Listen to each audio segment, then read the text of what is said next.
আজকে আমাদের মাঝে বিশ্বনন্দিত মুফাসসির, যার অনুপ্রেরণায় আমরা অনুপ্রাণিত হয়ে আজকে আমরা যারাই কথা বলি মাঠে ময়দানে, তাকে আমরা অস্বীকার করতে পারি না।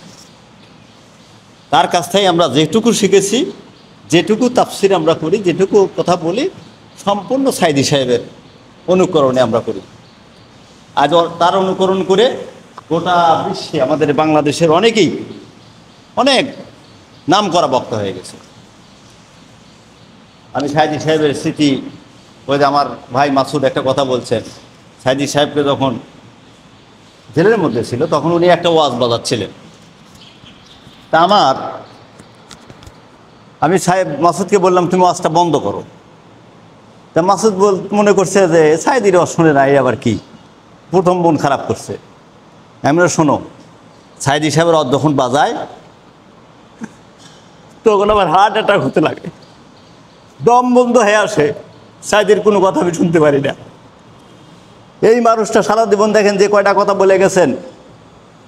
আজ 17 বছর আমাদেরকে জ্বালাইছে। সাইদি সাহেব একটা কথা বলছিলেন যে 12 কোটি মানুষ এমন নাড়া দিবে দিল্লি মামুবাড়ি যা পড়বে। তার কথাটা বাস্তব হয়েছে। এমন সময় আসবে ইঁদুরের গর্ত খুঁজে পাবে না, এমন সময় আসবে ইঁদুরের গর্ত তোমরা খুঁজে পাবে না। আজকে সেই হুঙ্কার দেওয়ার মতো সাইদি সাহেবকে রাজাকার বলে যারা গালি দিয়েছিল, সাইদি সাহেব একটা অনুষ্ঠানে বলছিলেন যে সিরাতুন মাহফিল থেকে আমি বলতেছি, আল্লাহ আমাকে যারা এই ওয়াদ দিল তাদেরকে তুমি উলঙ্গ করে এই দেশ থেকে বিতাড়িত করে দাও। আল্লাহ পাক সেটাও কবুল করছেন। জাতিসংঘের প্রেসিডেন্ট সেই সময়কার মহাসচিব বান কি মুন বলছিলেন যে কাদের মোল্লা ফাঁসি দিয়েন না। হাসিনা বলছিলেন যে বঙ্গবন্ধুর কন্যাকে কেউ থামাতে পারে না, বঙ্গবন্ধুর কন্যা কারো কথা শোনে না।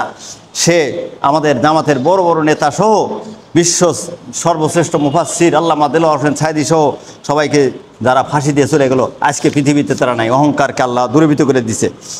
আল্লাহ পাক যেন আমরা দোয়া করি, আমাদের হৃদয়ের স্পন্দন, মওলানা আজিজুল হক সাহেব বলছে হৃদয়ের স্পন্দন, আল্লাহ পাক তাকে যেন শহীদ হিসাবে কবুল করে নিয়ে জান্নাতের সর্বোচ্চ মাকাম দান করেন। আমার মনে আছে আমার একটা স্মৃতি, সর্বশেষ কথা, সেটা হলো ঢাকায় এই পান্থপাতে একটা মাহফিল, এইরকম দিনে মাহফিল, বৃষ্টির দিন, সারা দিন বৃষ্টি, বললে মাহফিল মনে হবে না। আসর হয়ে গেল, আসরের নামাজ পর দিন ফর্সা হয়ে গেল। আমরা মাহফিল শুনলাম। মাহফিল শোনার পর তখন আমি ঢাকা ইউনিভার্সিটিতে লেখাপড়া করি, থাকি ডেমরাতে। মাহফিল শেষ করে রাতের 12টা থেকে যখনই রুমে পৌঁছে গেছি, রুমে পৌঁছে শুয়ে পড়ছি, সঙ্গে সঙ্গে আবার অঝরে বৃষ্টি শুরু হলো। সেই 1990 সালের কথা। আমি সেদিনই মনে করছি যে এই লোকটা অবশ্যই একজন আল্লাহর ওলি।